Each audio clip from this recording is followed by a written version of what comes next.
નમસ્કાર મિત્રો, મારી યુટ્યુબ ચેનલમાં તમારું હાર્દિક સ્વાગત છે। આજે આપણે વાત કરવાના છીએ મારવાડમાં રાજા વિક્રમ અને પ્રભાત ચાવડા સાથેની ઘટના। ઉજ્જૈનીનો પરદુખ ભંજણો રાજા વિક્રમ એકવાર દેશાટને નીકળ્યો છે। એણે તો જળ ઊંડા થળ છીચરા, કમન લંબે કેશ, નર પટાદર નીપજે આયો મર્ધર દેશ। જે પાણી કુવે અત ઘણા ઊંડા હોય છે, થળ છીચરા હોય છે, નારીઓના માથાના વાળ પેની લગી ઝપાટા ખાતા હોય છે અને પુરુષો મર્દ પાકે છે।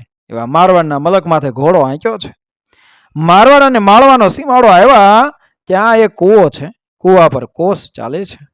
ત્યાં પોતાનો તરસ્યો ઘોડો ઘેરવા જેવો જાય છે તેવા જ કૂવાનો માલિક બરાડી ઉઠે છે કે લા હે તારા ઘોડાડે ઘોડાડે ગુડ દે, આય તો ઢોલરે ઢમકે પાણી પાણી હે, એટલે કે તારા ઘોડાને મારી નાખ, આય તો પાણી એટલું ઊંડું છે કે કોસ થાળામાં ઠલવાય ત્યારે કાંઠે ઉભેલો માણસ ઢોલ વગાડીને ખબર આપે તો જ કોશિયાને ખબર પડે ને એ બળદ પાછા વળે।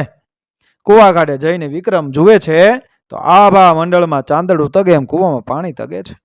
શું આવું દુઃખ આ મલકના માનવીને? અરે વાત છે એમ કહીને વિક્રમે ઉજ્જૈનનો ખજાનો ખચ્ચર માથે ભરીને મગાવ્યો। કૂવો એ ખજાને બુરાવ્યો, માથે શગ ચડાવી કૂવાવાળાએ કહ્યું કે હે રાજા, મેં તને બીવરાવ્યો કારણ કે આગળ તો નાકા તૂટ મલક છે, તારું સત છૂટી જશે, માટે તું પાછો વળ।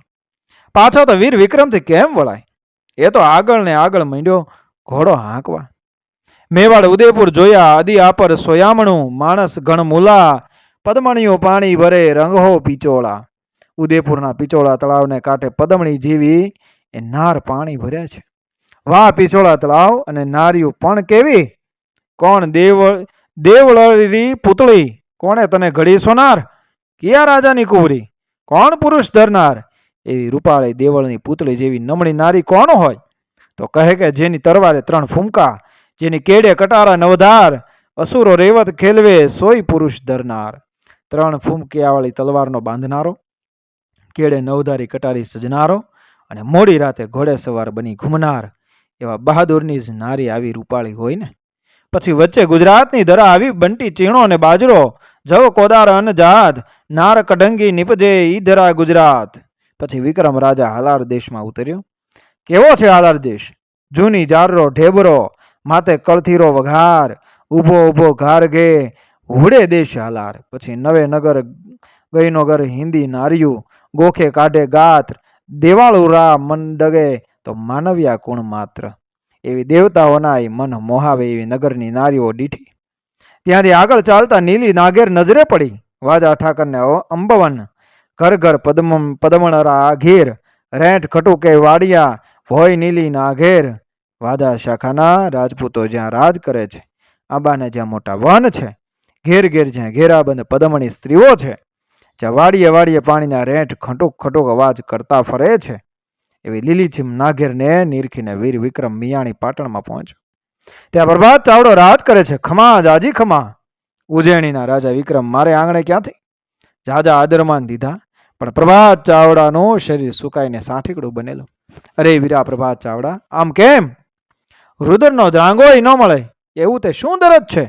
કે ભાઈ એ તો ગાંઠી જ કહેવી। અરે વાત છે કાંઈ નક્કી, કાંઈક ભેદ છે, કહો ને કહો। પ્રભાત ચાવડે પેટીની વાત કીધી નહીં। પછી એક દેહનો ભેદ લેવા વિક્રમ પ્રભાત ચાવડાની પાછળ ચાલ્યો। અધરાત વીતી ગઈ હતી, ઘોર અંધારું હતું। હાલતા હાલતો આથરણે ડુંગરે પહોંચ્યા। એક ભોંયરું હતું, પ્રભાત ચાવડો ઉતર્યો। વિક્રમ પણ વાહસો વાસ। ભોંયરામાં એક ભઠ્ઠી જલે, માથે તેલની કડા, તેલ તો ધ્રફે છે। પછી તો વિક્રમે જે જોયું તે ભેંકાર હતું। હરર હરર કરતો પ્રભાત ચાવડો તેલની કડામાં બેસી ગયો, તળાઈ ગયો। 4 અપ્સરા આવી, ચારેય પ્રભાતની તળેલ કાયાનો ભ્રખ કર્યો, પછી હાડ ભેગા કરીને માથે અંજળી છાંટી, સજીવન થઈને પ્રભાત પાછો વળ્યો। આવા દુઃખ? આનું દુઃખ હું ન ભાંગું તો પરદુઃખ ભંજણો કેવાવ શા માટે? ને આ કાયા શા ખબરની છે? આથમણે ડુંગરે પ્રભાતને જવાનો બીજો વારો આવ્યો। તેથી વિક્રમ વહેલરો પહોંચ્યો। કળકળ ફળફળતા તેલમાં હરહર હરહર કરતો પોતે બેસી ગયો। એની તળેલ કાયાનો ભ્રખ કરીને 4 અપ્સરાઓએ હાડ ભેગા કર્યું, માથે અંજળી છાટી, પણ સજીવન થયા ભેળો તો ઓળખાણો। આ પ્રભાત નહીં, આ તો કોઈક બીજો। તું કોણ છો? હું વિક્રમ। શા માટે આ કર્યું? પ્રભાતને બચાવવા માટે। ભાગ ભાગ, માગું પ્રભાત ચાવડાની મુક્તિ. તેદીથી અપ્સરાઓએ પ્રભાત ચાવડાનો છુટકારો કર્યો અને પ્રભાત વિક્રમને 7 કોટડી દ્રવ્ય દીધું. દીકરી પરણાવી.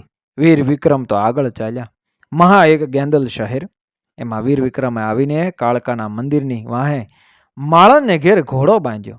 કહે કે બેન, હું તારો ભાઈ મહેમાન છું. અસલના વખતમાં માળણનું ઘર એટલે અજાણ્યાનો ઉતારો. માળને તો આદરમાન દીધા. બેનને ઘેર ભાઈ આવે, સાસુને ઘેર જમાય આવે. ભલે આવ્યા મારા વીર. વગર ઓળખે માળને ખમા કહીને ઘોડો ફળીમાં બાંધ્યો. રાંધી કરીને વીરને જમાડ્યો. સાંજ પડીને માળન રોવા માંડી. છાતી ફાટે એવું રોણું. વિક્રમ પૂછે છે કે બેન બેન તારે શું દુઃખ છે? કે ભાઈ, આ કાળકાના મંદિરમાં નગરની રાજકુરીને રાખી છે. કુરી ડાકણ છે. કુરી ડાકણ? વિક્રમ તો સળગ થઈ ગયો. તે કુરી શું કરે છે? રોજ રાતે એક એક માણસને ભરખી જાય છે. રાજાએ ઘર દીઠ વસ્તીના એક એક માણસનો રોજનો વારો ઠરાવ્યો છે. આજ રાતે મારા એકના એક દીકરાનો વારો છે. એમ કહીને ફરી વાર માણણે રોવા માંડ્યું. પણ એ તો કાળા કોપનું રુદન તું. વિક્રમ કહે કે તું રોમા બેન. તારા દીકરાને બદલે કોઈ બીજું જઈ શકે નહીં? જઈ તો શકે મારા વીર, પણ એકને માટે મરવા બીજું કોણ જાય? માણસ કાંઈ વેચાતા મળે છે બાપ? પણ બેન, હું તારા દીકરા માટે સાટે જઈશ. એવું બોલોમાં ભાઈ. બાપુ, તમે તો અસુર થયું ને રાત રહ્યા. મારા ઘેર તો તમે મહેમાન. તમને હું મારા છોકરા હાટે મરવા મોકલું તો હું જ ડાકણ કરું ને. ના ભાઈ, તમથી ન જવાય. એમ ગાંડી થામા બેન. ને મને વાત કર, કુરી ડાકણ કઈ રીતે માણસને ભરખે છે? કઈ રીતે શું? માણસ ત્યાં જઈને સુવે ને સવારે મંડું પડ્યું હોય લીલું કાચ જેવું. કુરી તો ઊંઘતી જ હોય. રાતમાં તો જે બનતું હોય તે ખરું. મડાને સવારે ભંગ્યો જઈને ઢરડી બાર કાઢે.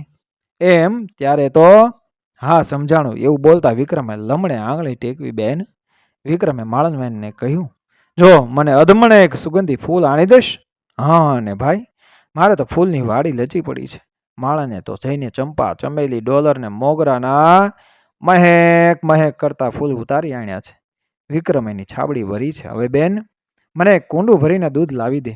દૂધનું કુંડું અને ફૂલનું ડાલું લઈને વિક્રમ તો અધરાતે માળનના દીકરા ભેગો એ કાળકાના દેરે હાલ્યો. જઈને છોકરાને બહાર બેસવા કહ્યું. દૂધનું કુંડું ને ફૂલનું ડાલું લઈને પોતે દેરામાં ગયો. વખમવર દેરું.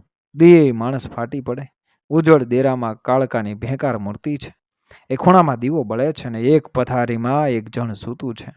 પીળું પચકલ શરીર, હાથ પગ જાણે સાઠીકડા, પેટ જુઓ તો ગાગર જેવડું. ન બોલે કે ન ચાલે. હા, નક્કી છે તો મેં ધાર્યું તું એ જ.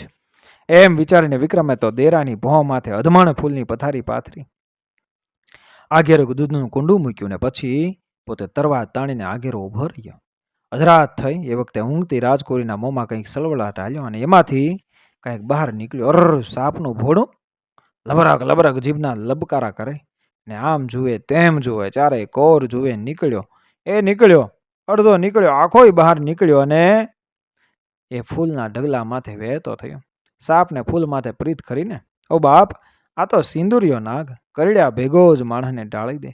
થોડી વાર તો વિક્રમ જેવા વીરની પણ છાતી થરથરી ગઈ. ભાગવાનું મન થયું. હાય, જાણે રાડ ફાટી જશે. પણ વિક્રમે છાતી કબજે કરી. ફૂં ફૂં ફૂં સિંદુરિયા નાગે ફૂફાડા માર્યા. દેરું જાણે ધગી ઉઠ્યું. એના રોજના વરખને ગોતે છે પણ કોઈ દેખાતું નથી. હમણાં જાણે નગરીમાં દોઢ દેશને કંઈકને ટચકાવશે. ત્યાં તો નાગને દૂધની વાસ આવી. મંડાણો ફૂંડા માથે. આવ્યો લગોલગ આવ્યો અને વિક્રમે તલવાર ઠણકાવી. ચૂક્યો છે કે શું? ચૂકે તો જીવા મુવાના જુવાર છે. પણ ન ચૂક્યો. નાગનું ભોડું જઈ પડ્યું ચોટિયાવા છેટે. થોડી વાર તરફડીને થંભ્યું ત્યારે ભોડું લઈને વિક્રમે પોતાની ઢાલમાં મૂકી દીધું. પાછો પથારી માથે મીટ માનીને બેઠો. જેમ વખત ગયો તેમ રાજકુરીની કાયા હળવી થઈ ગઈ. પછી તો આળસ મરડીને બેઠી થઈ. ચારે કોર નજર ફેરવવા લાગી. દીવો બળે છે. ફૂલનો ઢગ પડ્યો છે. મીઠી સુવાસ મહેકે છે. કાયામાં ટાઢું હિમ લાગ્યું છે. વળી થોડી વધારે ચેતના આવી. વળી પાછી નજર માંડે છે. એક માનવી ઉભેલ જુએ છે. કેડે કટાર, હાથમાં તલવાર, વંકો મરોડ, આંખોમાં જાણે દીવડા બળે, મુખડે અમૃત જરે. બીશો નહીં બાઈ. વિક્રમે એને ધીરજ દીધી. જો ઓ પડ્યો તમારો કાળ. આંગળી ચીંધાડી નાગના ખોળિયા માથે. બાયથી તો જોવાયું નહીં, તે પાછી આંખ મીચી ગઈ. વળી પાછી આંખ ઉગાડી અને મોઢે હાથની અંજળી માંડી ઈશારત કરી. તરસ્યા છો? એમ કહેતા કે વિક્રમે દૂધની ટોયલી લઈને બાઈને મોઢે દૂધ ટોવા માંડ્યું. બાઈ પીવા લાગી. જેમ પેટમાં કઢેલું દૂધ પડ્યું તેમ તેમ તો કુંવરીની કાયામાં કાંટો આવ્યો. રાજનું બીજ છે ખરું ને, એટલે નમણાએ નીકળવા લાગી ને ધીરે ધીરે અવાજે બાઈ બોલવા લાગી. કોણ છો? પરદેશી છું. મને જીવનદાન દીધું? ના, જીવનદાન દેનારો તો પ્રભુ છે. સામસામા ટોકા ચાલ્યા. 6 મહિનાનો મંદવાડ 2 પોરમાં તો મંડવા માંડ્યો. પરોઢ થયું ત્યાં ઝાપડો મળદાને ઢરડવા આવ્યો. ડોકાનો પણ પાછો વળ્યો. રાજમાં જઈને જાહેર કર્યું કે ત્યાં તો કાળકા એકલી નહીં, પણ કાળકા ને કાળકો 2 બેઠા બેઠા વાતું કરે છે. આખું શહેર કૌતુક જોવા હાલી ગયું. મનખો ક્યાંક માયની. રાજા આવ્યા. વિક્રમે કહ્યું કે ફટ છે તમને કુંવરીના પેટમાં સિંદુરિયો નાગ હતો. ડાકણ ફૂટી મારી. વસ્તીના કેલૈયા કુંવર જેવા 100 જણના ભોગ લેવરાવ્યા. વિક્રમને તો રાજમાં રોક્યા છે. કુંવરીની કાયા જોતામાં કંચન સરીખી થઈ ગઈ છે. રૂપના તો જાણે સરોવર હેલે ચડ્યા છે. જોબન દેહમાં માતું નથી ને કુંવરીએ તો પ્રતિજ્ઞા લીધી છે કે પરણો તો એને, બીજા માટે ભાઈ બાપ છે. પરણેલી રાજકુંવરીને લઈ વિક્રમ એક દિન ચાલી નીકળ્યા. એમાં રસ્તે એક ડોશી રેંટીઓ કાંતી કાંતી રૂવે. વિક્રમે પૂછ્યું, ડોશીમાં રૂવો છો શેઠ? બાપ, મારો દીકરો. શું તમારો દીકરો? એને મારી નાખ્યો. ઓગે તેજ તો મેં. વિક્રમ તો ચમકી ઉઠ્યો. હા, મારા દીકરા સિંદુરિયા નાગને. આ લે, આ તારા દીકરાનું ભોડું. એમ કહીને વિક્રમે તે દિવસે પોતાની ઢાલમાં સાચવી મૂકેલું નાગનું મોઢું બહાર કાઢ્યું. ખમા તુને મારા વીર, કહીને ડોશીએ ભોડા ઉપર અમી છાંટીને દીકરાને સજીવન કર્યો. એ વિક્રમને કહ્યું કે હું પદમ નાગણી છું. હું તને મારી નાનેરી બેન પરણાવીશ. નાગ પદ્મિનીને પરણીને વિક્રમ નાગલોકમાં રહે છે. એક દિવસ નાગલોકમાં વૈકુંઠની કંકોત્રીઓ ફરી કે દશેરાની કચારીમાં સૌ આવજો. નાગકુળ વિક્રમને પણ ભેળો તેડી લાગ્યું. વૈકુંઠની કચેરીમાં બીડું ફર્યું કે ભાઈ, છે કોઈ એવો કે જે આ દોથો ફૂલ 33 કરોડ દેવતાને વેચી આપે? એ બીડું વિક્રમે ઝડપ્યું. 52 વીર અને 64 જોગણીને હોકારીને વિક્રમે કહ્યું, ખબરદાર, પ્રથમીને માથે ફૂલની કળી નામ ન રહે એમ બધા ફૂલ ભેગા કરી લાવ્યા. વિક્રમ તો દોથો ફૂલ દેવતાઓના દેવા માંડ્યો. કોને ખબર પડે કે ક્યાંથી જે છે? અંતરિક્ષમાંથી 52 વીર અને 64 જોગણીઓ દઈ રહેલ છે. 1.25 ગજ ફૂલનો પગર પાડી દીધો દેવ કચારીમાં. અરે 7 રંગ છે તને. મારા માગ કે માગું તો બીજું શું? હરિદર્શન કી પ્યાસી અખિયા કરાવ્યા ને દેવતાએ વિક્રમને ચતુર્ભુજ સ્વરૂપમાં દર્શન દીધા. મિત્રો, વિડીયો પસંદ આવ્યો મારી ચેનલ સબસ્ક્રાઈબ કરો, ફોલો કરો, શેર કરો. મારી આવી જ ઘટનાને પ્રેરણાદાયક વાર્તાઓ સાથે આગળના વિડીયોમાં બને રહેજો મારી ચેનલ સાથે. જય શ્રી કૃષ્ણ. રાધે રાધે. જય શ્રી રામ.